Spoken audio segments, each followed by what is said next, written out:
Ito pala yung order ko online. Ito nga a-assembling ko para magamit ko na bukas. At ito nga kakabit ko yung tornilyo niya.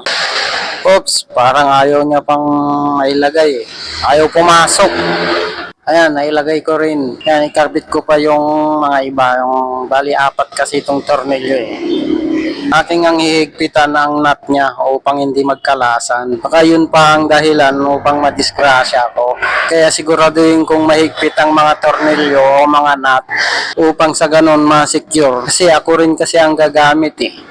Baka madali pa yung kamay ko maputol. Aw, sakit naman. Gagamitan ko siya ng screwdriver sa paghihigpit upang secure na secure ang pagkakahigpit. Ito na nga, natapos ko ng assemblein. Dito ilalagay pala yung angle grinder. Hindi ko muna maipapakita kung paano ilagay yung angle grinder kasi sunod na araw ko pa magagamit. Ito rin pala yung talim niya. Super thin na ito.